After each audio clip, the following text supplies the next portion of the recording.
Hello and welcome back to Operation Insight World War Z. My name is Ace and today we'll be going over, I think, my favorite episode of World War Z, which is episode 4, Japan. Now before I start, as with the other episodes, while these are meant to be standalone episodes, there may be references to other episodes, so I recommend you watch my other videos if you don't want to be spoiled or if you care about the other episodes in general. I also want to really quickly address the DLC episode, episode 5, which takes place in Marseille. At this time I don't plan on reviewing it. That may change in the future, but for now I'm gonna stick with the first 4 because those are the first 4 that come with the original game. So as with every other episode, you are limited to a group of 4 survivors that you can choose to play with. In episode 4 you get to play as a doctor or rescue operator, an athlete with an itchy trigger finger, a workaholic super cop, or the absolute coolest character of the game, the youngest Yakuza member, Hiroji. This is the only episode at this point that has characters that didn't change their background when the infection spread. They just put it into a different use. I said in the earlier episodes that I was choosing characters that look like slashers, so you know I had to choose my main man Hiroji, who in his intro scene is an absolute boss with his sword. But there will be time for fangirling later. So the story is set in Japan during a countrywide evacuation. There are multiple cruise ships that are being filled with people to transport them to an offshore location, referred to as the boat, I think.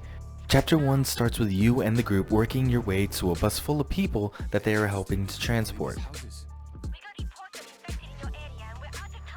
After a bit of holding off the storm, the military leader tells you that the nearby checkpoint is getting overrun, and that if they continue to get overrun, they will not be able to wait for the bus. So naturally you go to help, and this is where I started to like the episode, because this was the first swarm that I fought in the entire episode. And it's also the first time where I actually felt overwhelmed and felt that the group that we were helping should have felt the same. With other episodes, it felt like the group you're playing as were somehow these super skilled, overpowered groups of people that can do everything the military can. And it always felt like that the military should not have the amount of trouble they did if they were using the weapons that you picked up from them. Whereas in this episode, you tend to get overwhelmed pretty quickly, and you start to really feel like there's a danger here and that these people would not have survived without you, which is something very vital for this type of game. Anyway, so this bigger and faster swarm is also attacking in the street next to you, and you have to continuously watch each one, making sure to help both so none of them get past the gate. This also made it very hard because they are attacking within seconds of each other, meaning that you have very little time to reload, get a new heavy weapon. You are in it forever. It actually got to the point where I went full movie pro tag and ran into the swarm that was climbing the gate and just started mashing the melee button because my reloading was making it impossible to do anything.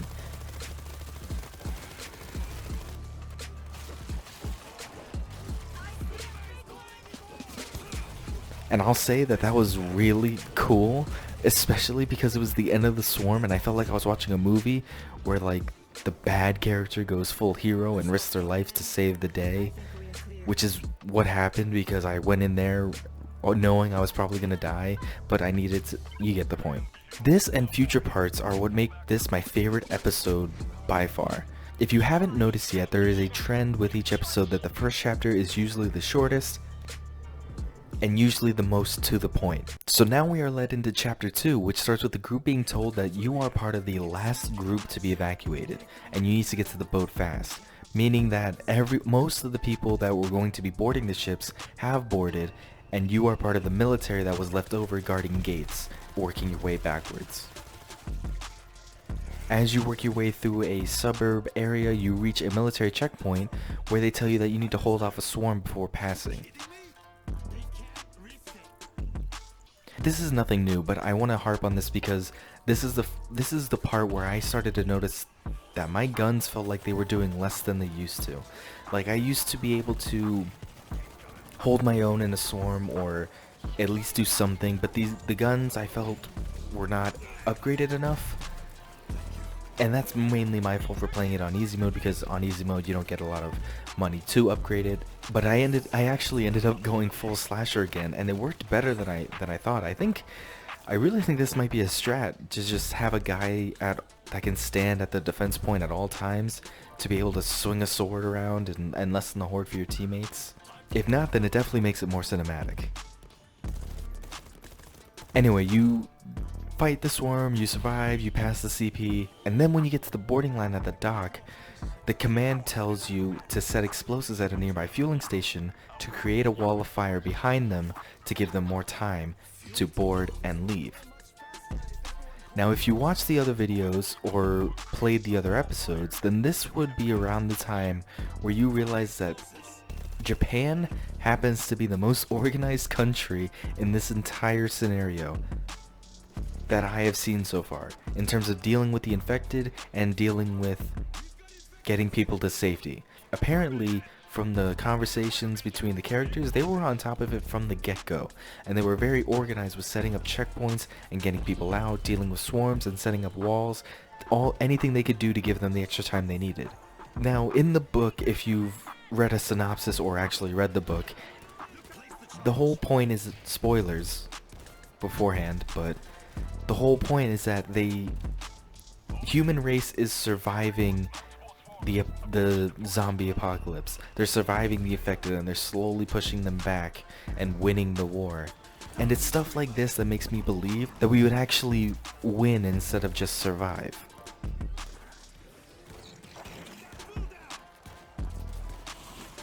You set the charges and then you leave to go to a nearby boat that will take you to the cruise ship.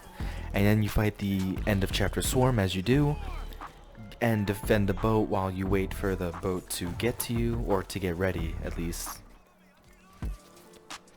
Then when you're able to get on the boat and the boat is clear from the dock, you blow up the fueling station, ending the chapter with the idea that you're going to the cruise ship that was mentioned before.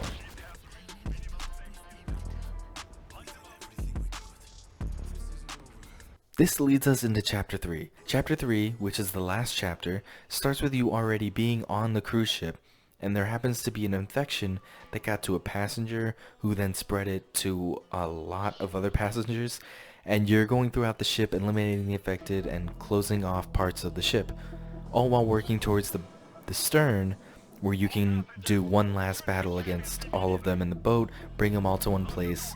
You know the story. As you're doing this, the characters explain that the ship was overpacked, which explains the swarm and how many people you fight, and they had a rushed boarding system, which explains the infection. And it also kind of goes against what I was saying about being the most prepared, but you know, it was the last boat to leave, so I can't blame them. Not a lot in this game is useless, except the chainsaw. That's kind of useless. I mean, I get that it's supposed to be a strong melee weapon that can hit multiple people because not everyone's going to be a slasher, but personally at the end of the day, I would rather have a automatic shotgun or a payload sniper instead. I would even have the flamethrower, because if you don't, it's something that I didn't realize until the end of this chapter, but fire is apparently amazing against the infected.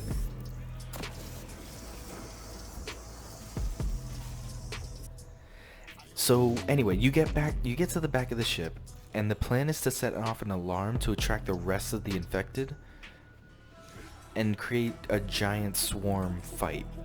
I also want to add that this area in the chapter is really cool because you can see the other ships next to you, and the night is illuminated by a full moon, I think,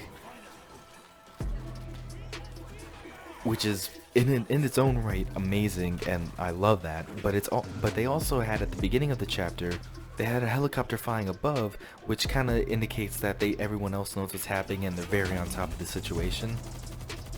But you sound the alarm and you get all the infected to come to you, and you survive the swarm. It's a pretty long swarm, but it's not that hard to survive, and you're doing this, and eventually the helicopters that you heard in the beginning come back around and they help you fend off the swarm. Now, this has happened in other episodes, not this exact situation, but it would happen where there would be something that would happen earlier in the chapter or in the episode that would come back later in said chapter or in said episode. Anyway, after you beat the swarm, that marks the end of the chapter, and the end cinematic hints that there is an even larger offshore ship that is housing the people that are being transported off Japan. Which I've already explained, but it's pretty cool because along with everything else, they were the most organized, the most prepared, out of everyone. By now. They'll be happy to see you. We'll be needing people like you when we get there. And when we return. So for my final notes on this episode, I did say that it was my favorite, and I meant because it has the best story to be told. With the characters, how they keep bouncing off each other, like I said before, Hiroshi and the Super Cop, they have a lot of interesting dialogue against each other, mainly being passive-aggressive. So yes, by far, this is my favorite episode to play.